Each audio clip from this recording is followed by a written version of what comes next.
Bismillah ar-Rahman ar-Rahim. Ladies and gentlemen, friends of the Dar, and our distinguished guests, good evening, and welcome to tonight's lecture. Part of the Dar al-Athar al-Islamiyyah's 28th cultural season. Tonight, we will transport you to a golden age in Islamic era history, the 11th to the 14th century Andalusia, or in Arabic, al-Andalus, the once Muslim-ruled area of the Iberian Peninsula, to walk amongst the Andalusian philosophers whom distinguished themselves in a whole range of philosophical fields. Tonight's lecture is titled Philosophy in Andalusia, Logic, Medicine, History.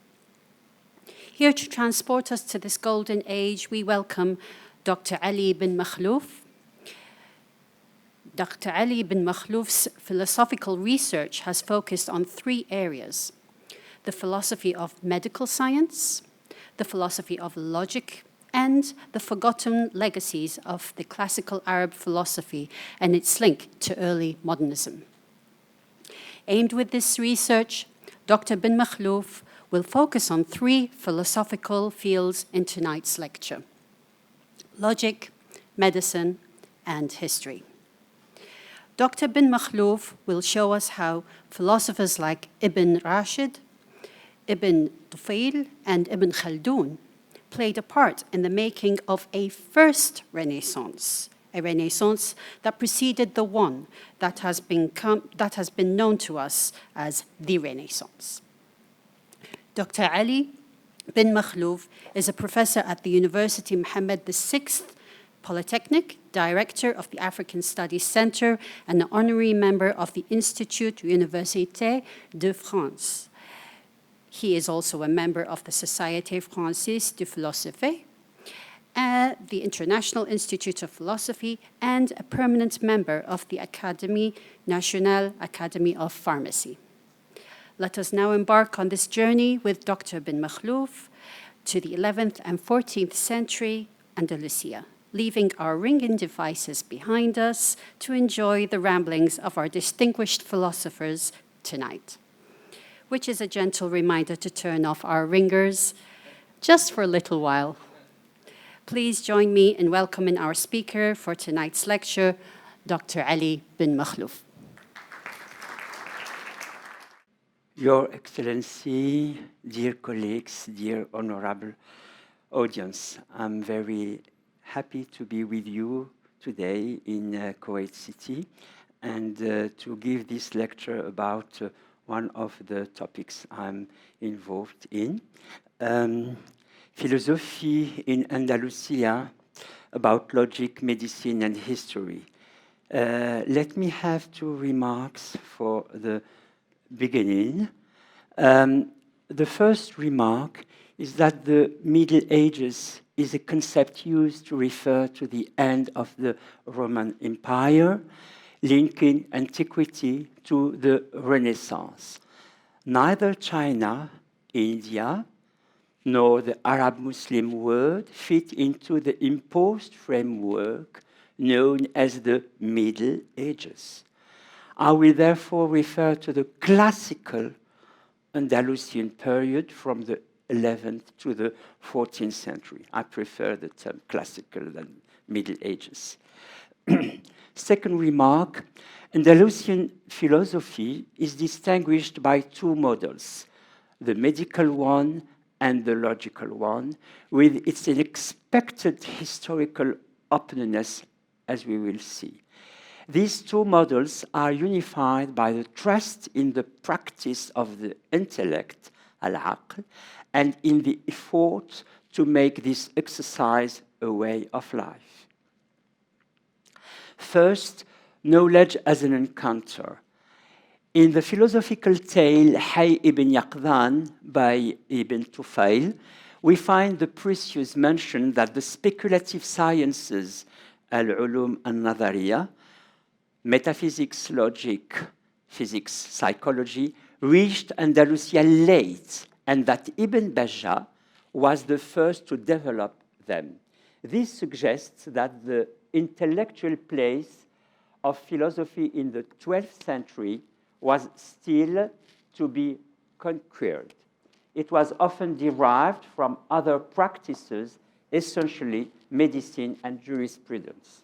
So, for example, when Averroes took over Ibn Tufail's position as physician to the Caliph Abu Yaqub Yusuf in 1182, it was medicine that legitimized and breathed new life into philosophical practice. Let's turn first to Ibn Bajjah. He was a philosopher who immediately preceded Averroes, Ibn Rushd. He was a contemporary of Ibn Tufail, Abu Bakr in Latin tradition. He was one of the first to make philosophy visible in Muslim Spain and to criticize the theological and mystical turn it had taken with Al-Ghazali. According to Ibn Bajjah, nothing should distract the philosopher from the knowledge of the secular sciences derived from Aristotle. His farewell letter, Risalat al-Wada, is about traveling as an opportunity to point out that the separation of bodies when we travel is not detrimental to the encounter of spirits.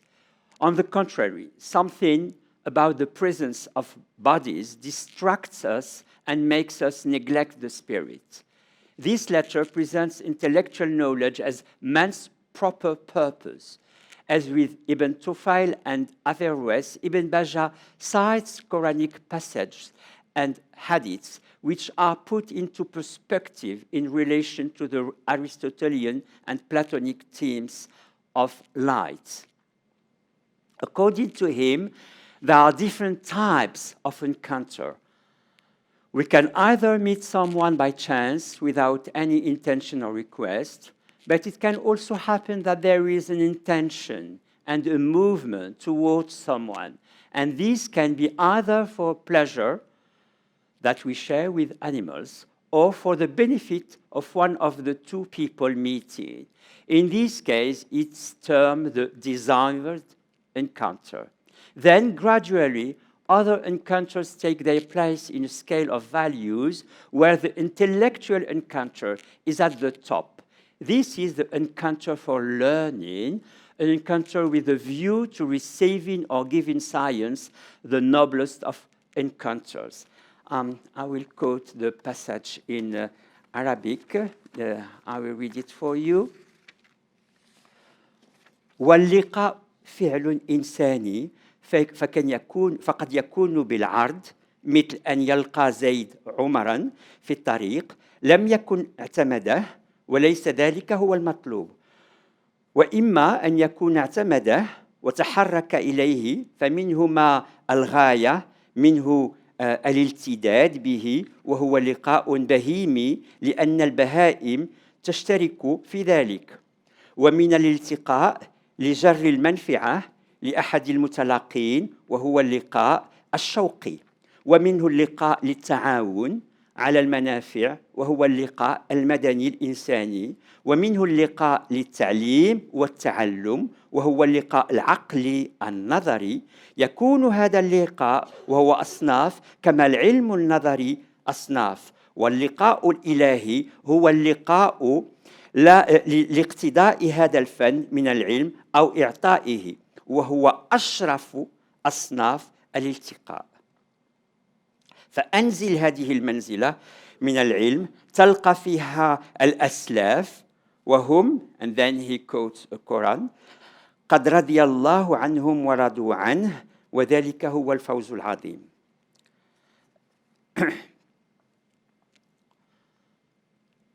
It is this highly speculative spirit that Ibn Tufail, the Andalusian philosopher who came just after Ibn Bajjah, recognizes in his predecessor. According to him, he would have reached, Ibn Bajjah would have reached that position of knowledge where happiness is that of one who has been able to be deeply involved into speculative sciences. Second, that was the first way to see how we deal with the beginning of philosophy in Andalusia with Ibn Bajjah. Ibn Tufayl and the knowledge of the human body, the medical model. Ibn Tufayl's name is associated with a single book that many generations of students have studied, Hayy ibn Yaqdhan, literally the living son of the awakened. What is it about? What is it about? It's a philosophical tale in which Ibn Tufayl constructs the fiction of a child raised by an animal, a gazelle, on an island. The stage of his development are described in terms of nature alone. In this tale, Ibn Tufayl conducts a thought experiment. Imagine a child growing up, the only one of his species in the midst of other species. So contemporary idea. Will he have access to any knowledge whatsoever? How will he relate to other animals, especially those who helped him to survive? These questions will be addressed in the context of what might be called a naturalization of the Aristotelian philosophy. Nature speaks Aristotle. The title of the novel is a proper name. Like many proper names, these are names with a common meaning. Hayy means living and is one of the 99 names of God, a way of saying that the knowledge of life is part of the knowledge of God, or at least a preparation for it. Yaqdhan means awake, vigilant. This term refers to the deployment of a native intelligence, fitra, that is always on the alert, enabling the child not only to survive and thus adapt to its environment, but also to understand that environment and deploy a whole speculative philosophy in a natural way. One of Ibn Tufayl's challenges is to show that the Quranic text is fully consistent with the Aristotelian lesson. The universality of both references, the Islamic one and the Greek one, is demonstrated by the fact that their teachings can be grasped by observing nature alone. The Quran is never cited as the Quran, but as the speech of God. The aim is to describe the educational journey of a young child who experiences several losses or deficits. The loss of the gazelle, substitute for the mother who raised him, she died very quickly, and a lack of instinct when other animals have a much better instinct. These deprivations are radical. Deprivation as such becomes the paradigm of the child's learning. Because something is lacking that the education starts. This recognition is coupled with another deprivation that takes the form of impotence, the impossibility of bringing the gazelle back to life once dead. When the gazelle dies, the character tries everything he can to rescue it, calling out to it with the same cry it used to answer, but this time in vain. He notices the absence of movement, and then, little by little, the absence of warmth. What kind of learning is involved here? In the first place, there's medical knowledge. The physician Ibn Tufayl approaches it from the description of the dissection with the cardinal principle of care still now taught in many school of medicines. First, do not harm, primum non nocere, fearing that what he was about to do would be more dangerous for the gazelle than the damage that had originally occurred. He tries to remember whether among the animals observed in this state, any of them came back to life. The negative answer prompts him to carry out the dissection. It could only be beneficial. Failing to bring the gazelle back to life, dissection would have the advantage of revealing the cause of the cessation of movement. The progressive exploration of the organ responsible for the cessation of movement is done by elimination, neither the external organs nor the solid organs. Ibn Tufayl, like Aristotle before him, defends the cardiocentric conception and not brain center of life, conception, and associates with it the final former principle of all composed natural beings, the soul. The heart is responsible for the movement and warmth of the body, and the soul is its driving principle. All is discovered only by observation. The education continues with an examination of the inert body. The whole body appeared to him vile and worthless, next to this thing, what is it? Which, according to his conviction, remained there for a time and then left him. He said, I'm still having a feeling for something that is not here. And what is this? What corresponds, what refers to this affect? There was a transfer of affect from the inert body of the dead gazelle to the unknown, vanished thing beyond the body, which the body has revealed nothing about. Ibn Tufayl mobilizes Aristotle's categories to pursue the examination. So he concentrated his thought on this one thing, asking himself what it was, substance, how it was, quality, what had attached to it to this body, relation, where it had gone, location, by what exit it had passed on leaving the body, position, or what cause had made the body odious enough to him to part with it in the case of a voluntary departure. So we have the exploration of an unknown based on the categories of substance, quality, as I said, relation, place. Of course, the categories of place and time are also present and experienced directly, the dual presence of the dead body and the child's body, as time was beginning to take its toll, as the body begins to corrupt and exhale nauseating odors. The major lesson of Ibn Tufayl's work is the primacy given to the universe over man and the human civilization. Physiological, then cosmological knowledge takes precedence over anthropological knowledge. The human encounter takes place 9/10 of the length of the tale. A man isolates himself on this island so as to meditate, fleeing from men living in society. And he will meet this man, anachoret, we say, or asset. Third, Ibn Rushd as a physician, also judge, jurist, logician. The other great figure of Andalusian philosophy is, of course, Ibn Rushd, 23 years Ibn Tufayl's junior. Ibn Rushd followed in the footsteps of Ibn Bajjah.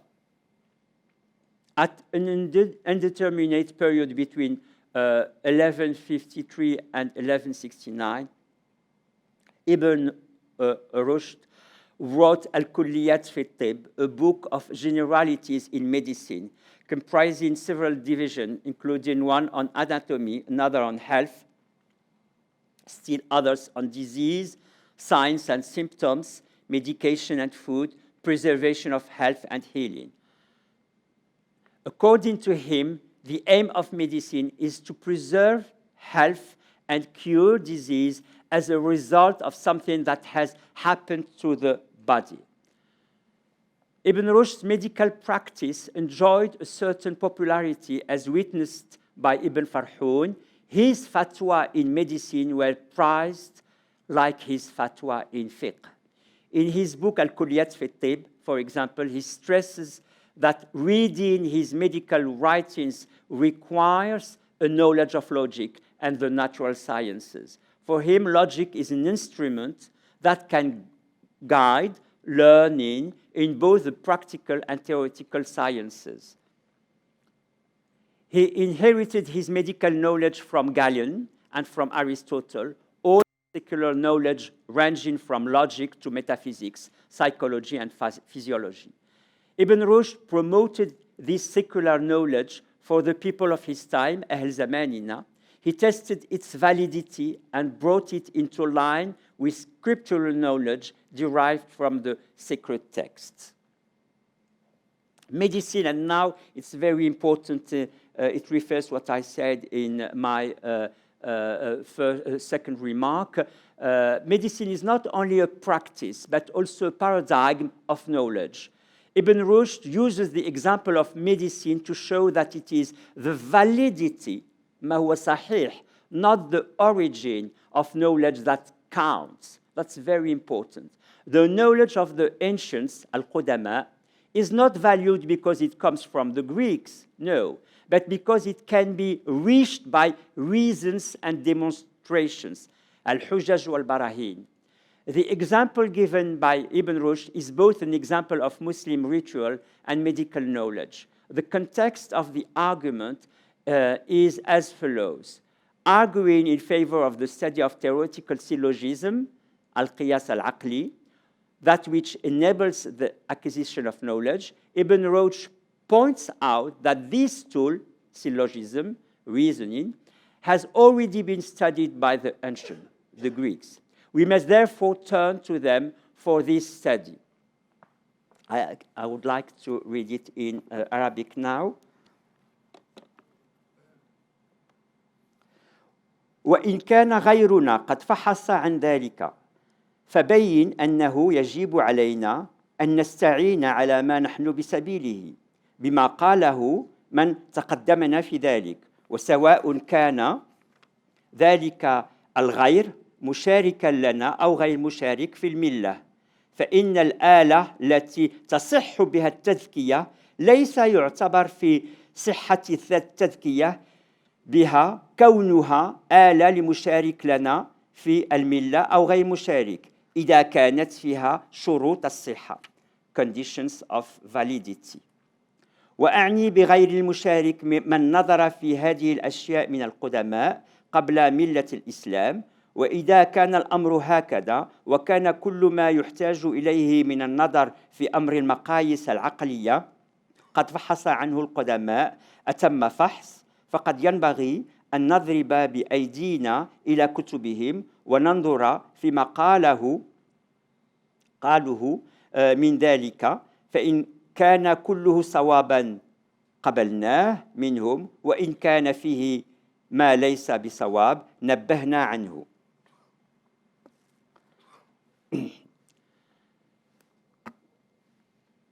Averroes then draws a comparison with the ritual sacrifice of an animal. We don't ask the sacrificer where the instrument of sacrifice comes from, but whether it conforms to health conditions. Note that in Arabic the word healthy, sahih, is used for both health and validity in reasoning. Ibn Rushd adds that the conditions of health go hand in hand with fallible knowledge. The examination of the theoretical syllogism as invented by the ancients may or may not be accepted. It has to match reasons and demonstrations. Averroes was aware that the analogy between medical and legal knowledge could be termed weak. He insists that it is a definite analogy. The physician deals with the health of bodies, the legislators with the health of souls, according to a tamthil yaqeen, a definite analogy, and not a tamthil shi'ri, a poetic analogy. I would like to read this passage also. وذلك أن نسبة الطبيب إلى صحة الأبدان نسبة الشارع إلى صحة الأنفس. أعني أن الطبيب هو الذي يطلب أن يحفظ صحة الأبدان وإذا وجدت ويستردها إذا عدمت والشارع هو الذي يبتغي هذا في صحة الأنفس وهذه الصحة هي المسمى تقوى.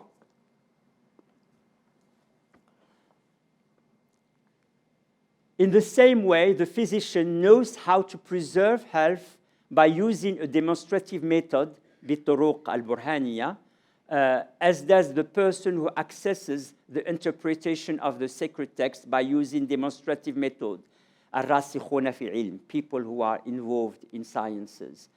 If we all start interpreting the text, we are sort of claiming to be all doctors. Charlatanism and infidelity are thus widely shared. Not everybody is doctor, not everybody is physician, not everybody can be ruler of the state. With regard to the compatibility between the secular knowledge of science, scientific demonstration as medicine is, and the scriptural knowledge relating to the truth, al-Haq, one of the 99 names of God, there are three cases.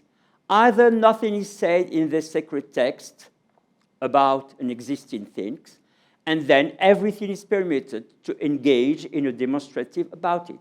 Or the sacred text agrees with what the demonstration says, and then there is nothing to say about it either. Or the text is divergent, مخالفا له, in which case there is room for interpretation. Unfortunately, in this translation, مخالف was translated as contradictory. مخالف is a term in jurisprudence. It's divergence. It's not contradictory. It's not مضاد له. This interpretation is then made to remove the perplexities of those who receive both traditions, the tradition of sacred text and that of philosophical text, without knowing at what level the two legacies are harmonized. Maimonides' perplexity comes just now in this question of interpreting the sacred text. Maimonides wrote in Arabic, a language sufficiently secularized in Muslim Spain to be shared by different religious communities. The educated Jews are great linguistic skills, great linguistic skills. Arabic, Hebrew, Aramaic were languages were known to them. Maimonides' aim is a difficult one. It's not only a question of encouraging the people of his community to embrace philosophy, but also of reinforcing their faith. It's not exactly the same aim, purpose as Ibn Rushd, so that it does not become weaker under the weight of rational argumentation. Legislation, rights, dogma, and philosophical practice, therein lies the perplexity. That said, Maimonides does not want to maintain the perplexity. He points to the importance of the Greek and Arabic commentary tradition. Aristotle's work are the roots and foundation of all works on the sciences, but they cannot be understood without the help of the commentaries of Alexander of Aphrodite, Themistius, and Averroes. He mentioned Ibn Rushd, even if he does not meet him, and as I will say, all was brought to him very late. The mention of Ibn Rushd is interesting here. It was quite late, once in Cairo, that Maimonides became aware of Ibn Rushd's commentaries, which he placed in the great tradition of Greek commentaries. In his letter to his disciple Joseph ben Yehuda, Maimonides says he has just received Averroes' commentaries, but by then the essence of the Guide of Perplex, his book, had already been written. Recent works have reassessed Maimonides' relationship with Al-Ghazali, as I told you, Sheikha Hussa Sabah, this morning. Maimonides did not quote him, but the works of Al-Ghazali and his master Al-Juwayni were not only known to the Andalusian philosophers of the 20th century, but were so much a part of their training that they can be considered as anonymous part of their culture. I mentioned the work of my colleague in Yale University, Frank Griffel. In the Guide, Maimonides rejects the idea that God acts in the world according to the same necessity that the sun has to be the agent making the day.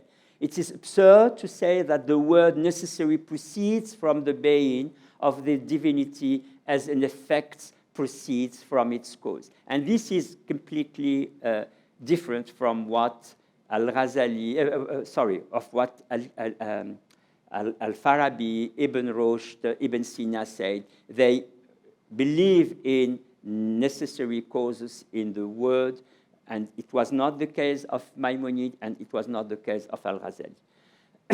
In view of his informed audience, Maimonides wanted to show that on questions related to creation, it is possible to raise questions, entertain doubts, see legitimate points on both sides of the argument, and yet remain faithful to Judaism. Chapter 25 of Book 2 indicates that once we admit the creation of the word in time, and he as a Jewish person believes that, and not the eternity of the word, not only miracles and the law become possible, but the following questions become vain. Why did these questions become completely vain? Why did God give a prophetic revelation to such and not to such and such? Why did he give this law to this particular nation and not to that one? He said all these questions are vain.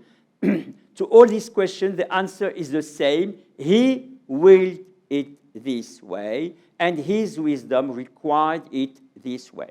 But what gives legitimacy to all these questions is the belief, and it was not his belief, that the word is what it is by virtue of necessity. When you think that, you are puzzled with many questions.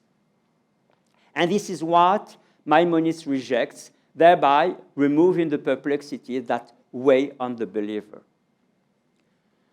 So now it's the final part of my talk. I said that all this logic gives kind of openness to history, and I would now mention Ibn Khaldun. He was born in Tunis in 1332, not in Andalusia, but he belonged to a family that cultivate nostalgia for the Iberian nation, and his knowledge is totally connected to the Andalusian philosophers I mentioned earlier. That's why I included him here. Indeed, Ibn Khaldun was a great reader of the commentaries of Aristotle's logic, written by philosophers such as Al-Farabi and Ibn Rushd. These philosophers had extended Aristotle's logic to the frontiers of rhetoric and poetics. The art of persuasion, on the one hand, rhetoric, and the art of making images, on the other, are considered to be logical arts in their own right. In the session Q&A, I can give more hints about this integration of rhetoric and poetics to the core of logic. Ibn Khaldun was also familiar with the commentaries of Plato on Plato's Republic, whereas it seems that Aristotle's politics had not reached the Arabs. The commentaries on Plato's Republic made by Ibn Rushd. Ibn Khaldun's invention was to combine the concepts of politics and rhetoric to create a new subject of study. That really was amazing in his writing. Al-Umran, the new subject is Al-Umran, that is to say, the way people live together. Many translators translate Al-Umran by civilization. I would not do that. It's mainly Ammara Makanan. Al-Umran, he said, when you fill a place, literally in Arabic language.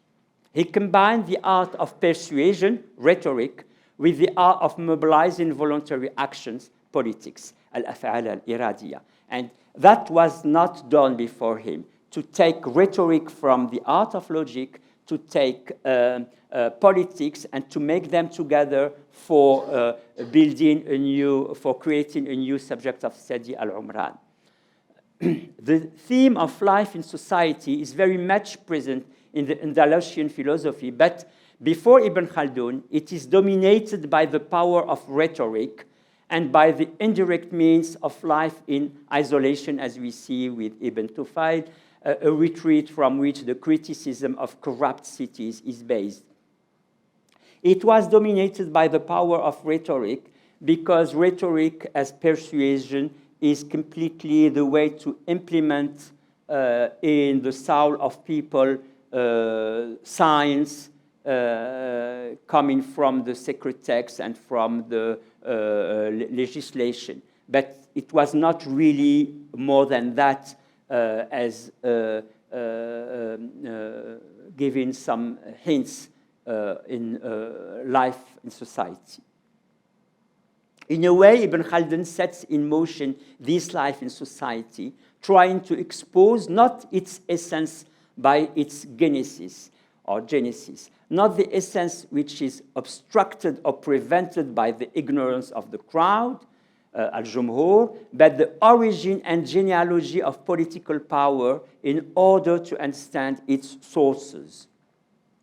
To determine the contours of the new science, the science of al-Umran, Ibn Khaldun places rhetoric and politics side by side. That was completely new. The knowledge of the togetherness of people shares with rhetoric a concern for the circulation of signs that influence human behavior.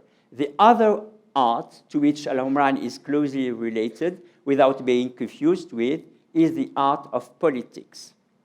Like the art of organizing life in the city, the art of politics is part of the new knowledge that Ibn Khaldun calls for, but as the political art has long been confined to the history of dynasties and not to the history of all forms of living together, it is not sufficient to account for a knowledge that takes into account the evolution of societies. New schemes and new categories. You will see we will not be now in the frame of Aristotelian categories.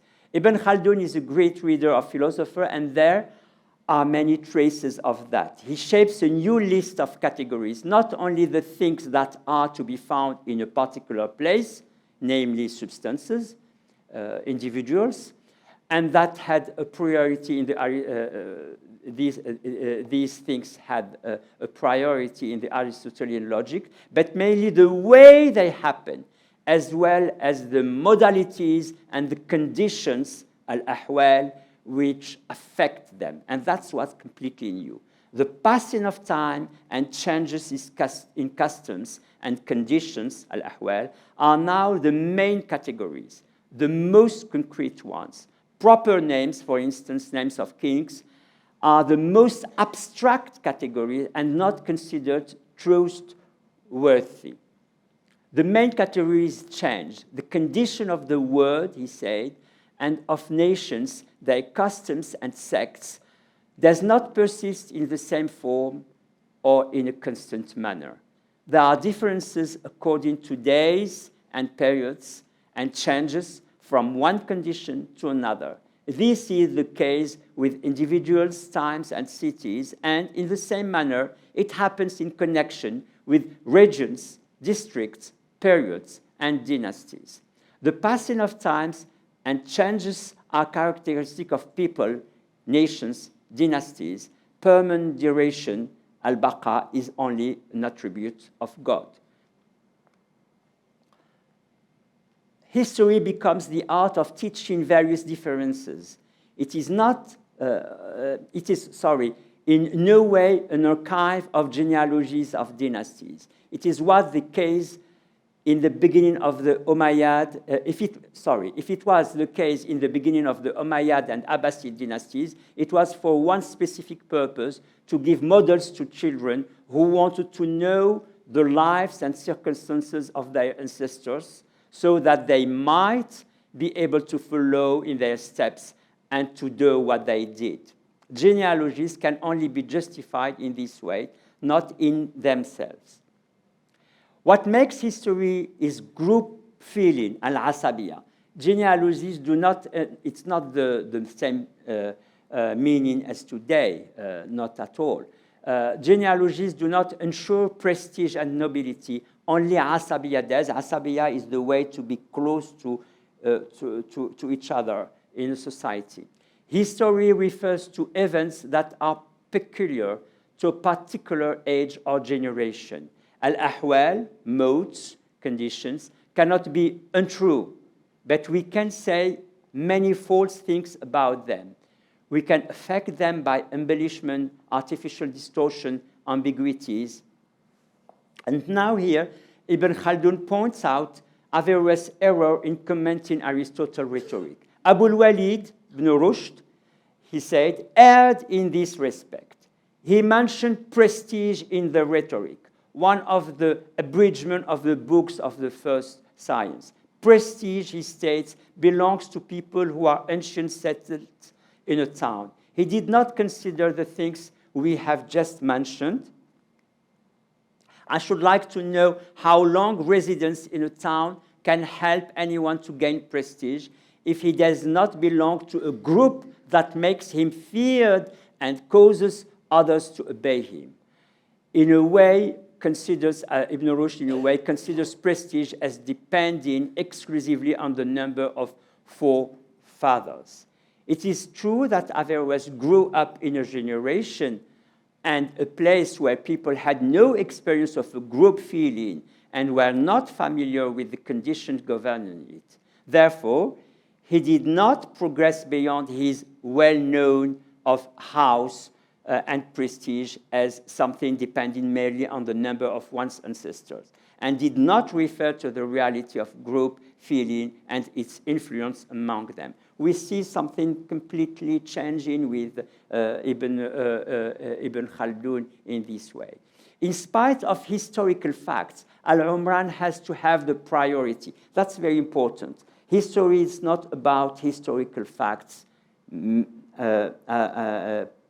prima facie. It's about Al-Umran. Historical information and historical materials are predicated to Al-Umran, logically speaking, predicated.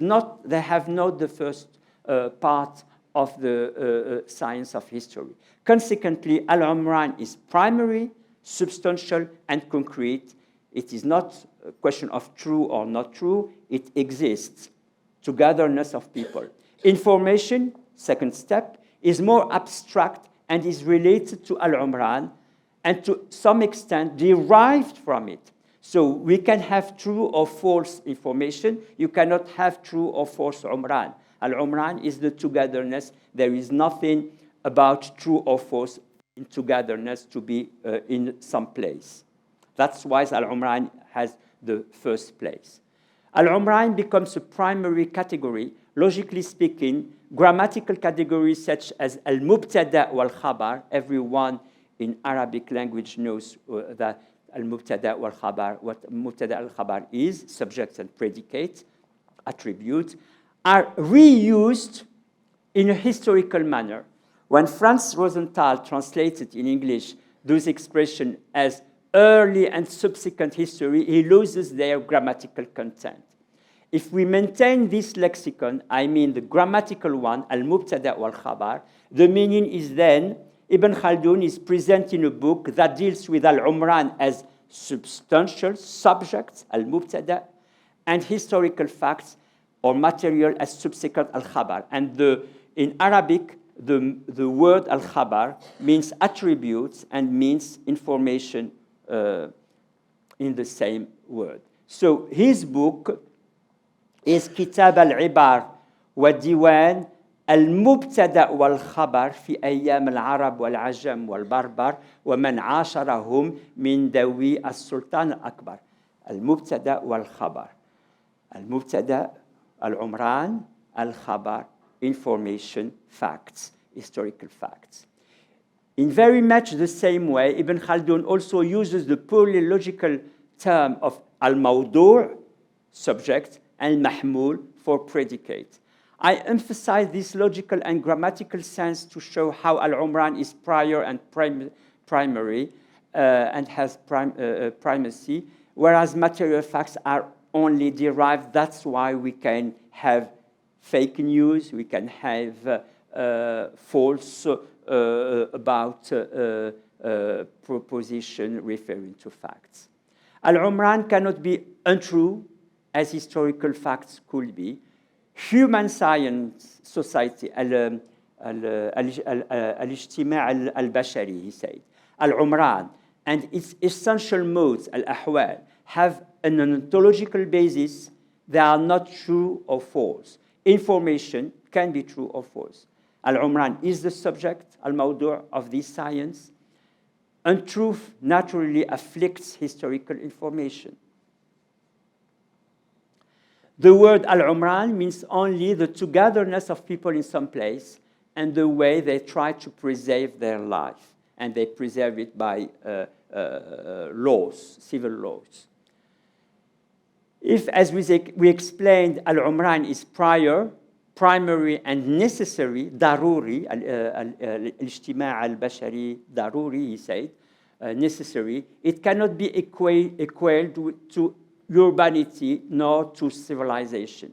This term, civilization, does occur in Ibn Khaldun's original text. It is al-Hadara, as we say it today. It means explicitly and restrictively sedentary conditions. But Ibn Khaldun is not interested only in urbanity, in the way of life of cities. My conclusion, now as you see, classical Arabic philosophy and not medieval philosophy, and Andalusian philosophy in particular, developed in a religious atmosphere, essentially that of Islam. However, it clearly distinguished itself from theology in Ibn Bajjah's works, Ibn Rushd and Ibn Khaldun philosophy. These Arab philosophers built the image of the intellectual according to Pic de la Mirandola in his work on human dignity. Pic de la Mirandola said, it was written in 1485, he said, we are in debt to the Arab philosopher because they put intellect as a way of life. According to Abu Bakr ibn Bajjah, man's vocation is essentially intellectual, as I said before. These philosophers were aware that the intellect was something rare, that man thinks little. The fikr is not the aql. Most of the time, we move in discursive thought, which is fikr, depending on what we have as sensible in our sensations, depending on our imaginations. All that is about fikr. Aql is something else. The supreme horizon remains the intellect, the signs of which are perceptible in our way of life. This is Ibn Tufail's message, retreat to meditate.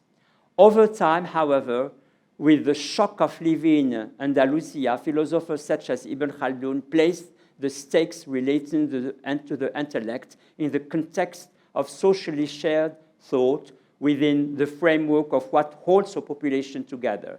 The use of grammatical and logical lexical shows that the commitment to the intellect, so present in Ibn Bajjah and Ibn Rushd, has not disappeared. Thank you.